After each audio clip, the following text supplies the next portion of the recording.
ভাবেন একজন ভদ্রমহিলা যিনি আগে এত বড় রাজনীতি করে নাই, তাকে বিবিসি বাংলা প্রশ্ন করছে কি অকপটে স্বাধীন সার্বভৌমত্বের প্রশ্নে তাকে প্রশ্ন করা হলো, আপনাদের পলিটিক্সে কি অ্যান্টি ইন্ডিয়ান পলিটিক্স? উনি বলেন, কে বলেছে আমরা অ্যান্টি ইন্ডিয়ান পলিটিক্স করি? আমরা বাংলাদেশের পক্ষে কথা বলি।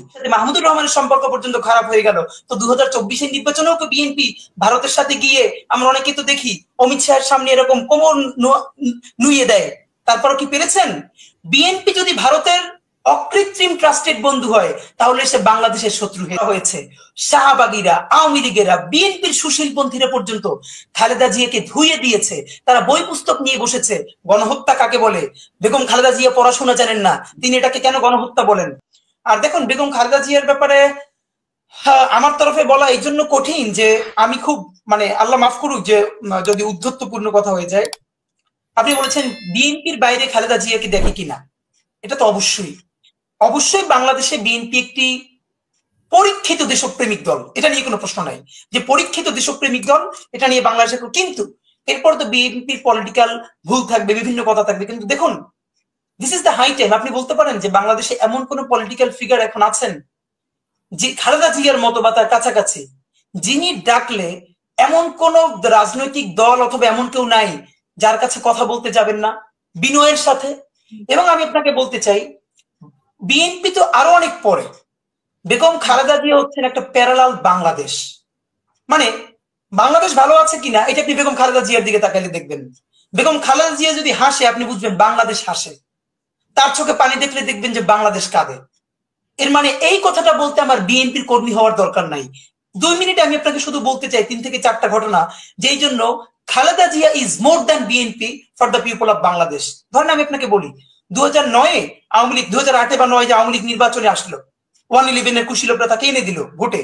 তারপরে ভারতের সাথে সর্বপ্রথম যে গোলামীর চুক্তিটা করতে গেল, বেগম খালেদা জিয়া প্রথম বললেন যদি ভালো চুক্তি করে আসেন ভালো, দাসত্বের চুক্তি করে আসলে সারা পথে কাটা বিছিয়ে দিব। তখনকার এই মিডিয়াগুলো, অসভ্য মিডিয়াগুলো কি ন্যারেটিভ নির্মাণ করেছিল জানেন? তাহলে খালেদা জিয়া যে বলেছে শেখ হাসিনাকে কাটা বিছিয়ে দিবে ভারত থেকে আসার পরে, এই কাটা মানে কি বোমা? এই সেই কি 21শে আগস্টে গ্রেনেড হামলা যে বোমা করে মেরেছিল সেই বোমার কথা সে বলছে? তাহলে কি জঙ্গিবাদের কথা সে বলছে? আপনি ভাবেন তারা সেইভাবে ফ্রেমিং করছে।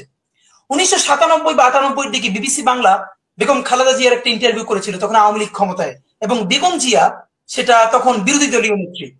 আমি আমার অনেক ছোট ভাই বোন আমাকে বলে, ভাই আপনি তো খালেদা জিয়ার ব্যাপারে অন্ধ। আমি বলি অন্ধ টন্ধ না, আমাকে বেগম খালেদা জিয়ার ব্যাপারে এটা নিয়ে আমাকে কেউ প্রশ্ন করলেও আমি মাইন্ড করি, বিকজ আমি অনেককে বলি যে তোমরা তো সেই মূলে ভিডিও নাই বেগম খালেদা জিয়ার সেই ইন্টারভিউটা শোনো। আপনি ভাবেন একজন ভদ্রমহিলা যিনি আগে এত বড় রাজনীতি করে নাই, তাকে বিবিসি বাংলা প্রশ্ন করছে কি অকপটে স্বাধীন সার্বভৌমত্বের প্রশ্নে তাকে প্রশ্ন করা হলো, আপনাদের পলিটিক্সে কি অ্যান্টি ইন্ডিয়ান পলিটিক্স? উনি বলেন, কে বলেছে আমরা অ্যান্টি ইন্ডিয়ান পলিটিক্স করি? আমরা বাংলাদেশের পক্ষে কথা বলি। সেই বাংলাদেশের পক্ষে কথা বলতে গিয়ে যদি দিল্লির বিরুদ্ধে যায় সেটা আমি কি করবো? তারা গায়ে মাখি কেন? কি স্ট্রেট ফরওয়ার্ড বাংলাদেশের ব্যাপারে তার আপোষহীন অবস্থান। সকল কথা বাদ দেন, আজকে বিএনপির যাদেরকে দেখি বিএনপির পক্ষে ওকালতি করছে, সুশীল, শাহবাগী, যারা বিএনপির গার্ডিয়ান হয়েছে, 100 জনের নাম ধরে বলতে পারবো। 2014-তে যখন বেগম জিয়া, 2013 অথবা 14, যেটা 154টা আসন আনকনটেস্টেড হয়ে গেল, বেগম জিয়া সেই নির্বাচন যখন প্রত্যাখ্যান করলেন যে বিএনপি ইলেকশনে যাবে না, অন্তত নির্বাচিত এমপি এর আগে বিএনপি এরকম আমি অনেকজনকে চিনি যারা পিছনে গালিগালাজ করেছেন, যারা বলেছেন এটা খালেদা জিয়ার ভুল সিদ্ধান্ত। আমি আপনাকে বলি, তখন আমি খুবই ছোট মানুষ, বিশ্ববিদ্যালয়ে পড়ি। অন্তত আমি আমার বন্ধু বান্ধবকে 100 জনকে মিনিমাম 1000 বার বলেছি, বাংলাদেশ যদি বেঁচে থাকে তাহলে খালেদা জিয়া যদি সারা জীবনে 3টা অত্যন্ত দূরদর্শী সিদ্ধান্ত নিয়ে থাকেন, যেটা তিনি মরে যাওয়ার 50 বছর পর ইতিহাসে লিপিবদ্ধ হবে সবার বিরুদ্ধে গিয়ে, সেটা হলো 2014 নির্বাচনে না যাওয়া। এবং ইট হ্যাজ বিন প্রুভড নাও। বিএনপির লোকেরা তার সমালোচনা করেছে যে না না না আমাদের ইলেকশনে যাওয়া উচিত ছিল। তারপরে তো তাকে জেলে যাওয়ার পরে 18-তে ডক্টর কামালকে সামনে রেখে বিএনপি উদ্ধার করতে গিয়েছিল। কি উদ্ধারটা হয়েছিল? মাহমুদুর রহমান বলেছিল বিএনপিকে বাংলাদেশের মানুষ পছন্দ করে দিল্লির তাবেদারের বিরুদ্ধে লড়াই করবার জন্য। এই জন্য বিএনপির সাথে মাহমুদুর রহমানের সম্পর্ক পর্যন্ত খারাপ হয়ে গেল। তো 2024-এর নির্বাচনেও তো বিএনপি ভারতের সাথে গিয়ে আমরা অনেকে তো দেখি অমিত শাহের সামনে এরকম কোমর নুইয়ে দেয়। তারপরও কি পেরেছেন? বিএনপি যদি ভারতের অকৃত্রিম ট্রাস্টেড বন্ধু হয় তাহলে সে বাংলাদেশের শত্রু হয়ে যাবে। আর বিএনপি যদি বাংলাদেশের আজীবন বন্ধু থাকতে চায় তাহলে ভারতের সাথে তার এভাবেই থাকতে হবে। তাকে লড়াইটাই জারি রাখতে হবে। আসেন সব থেকে গুরুত্বপূর্ণ একটা কথা বলি, এই যে কসাই শাহবাগের মেসাকারের ফলে যখন সাইদি সাহেবের রায় হলো মৃত্যুদণ্ড, আপনার নিশ্চয়ই মনে আছে, বেগম জিয়া কিন্তু তখন সিঙ্গাপুরে চিকিৎসায় ছিলেন এবং সম্ভবত 2 দিনে সাইদি সাহেবের রায়ের পরে সারা বাংলাদেশের মানুষ যেমনি ভাবে প্রতিক্রিয়া দেখিয়েছে, মিছিল করেছে, পাখির মতো গুলি করে 2 দিনে সম্ভবত 70-এর অধিক মানুষকে হত্যা করা হয়েছে। আমরা বিভিন্ন জেলায় দেখেছি, পত্রিকায় এসেছে যে গুলি করে হত্যার পরে পাখি যেরকম রাস্তার পাশে রেখে দেয় সেরকম রাখা হয়েছে। আমি সেই দিন জীবনে ভুলবো না, বেগম খালেদা জিয়া সিঙ্গাপুরে ট্রিটমেন্টে ছিলেন। তিনি ট্রিটমেন্ট শেষ না করে বিমানবন্দরে ফেরত আসলেন ঢাকায়।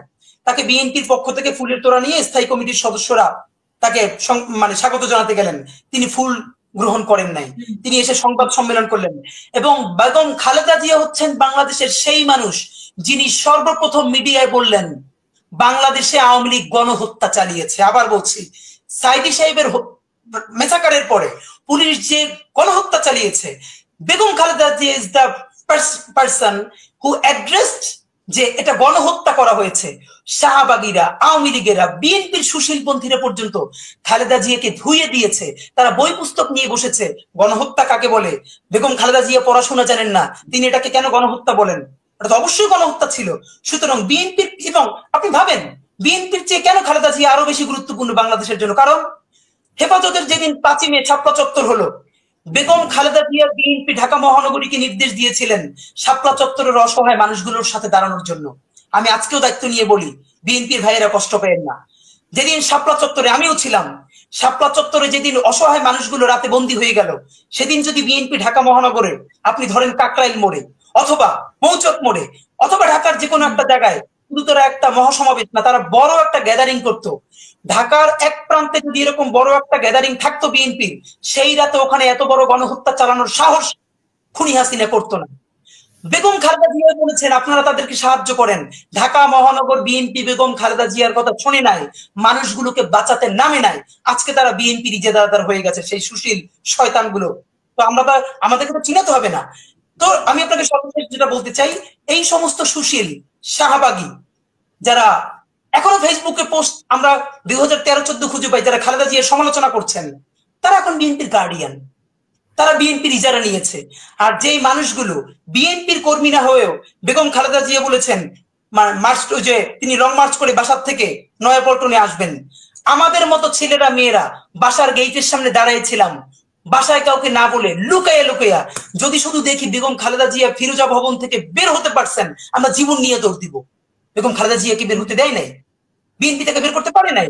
সুতরাং আমি বিএনপি অবশ্যই বলছি, বিএনপি একটা দেশপ্রেমিক বাংলাদেশের রাজনৈতিক দল, কিন্তু খালেদা জিয়া ঠিক সেই প্যারালাল অবস্থানে তৈরি করেছেন নিজেকে, যেমন জিয়াউর রহমান হয়ে উঠেছিলেন বাংলাদেশের আপামর জনসাধারণের স্বাধীনতা সার্বভৌমত্বের প্রতীক, একটা সিম্বল।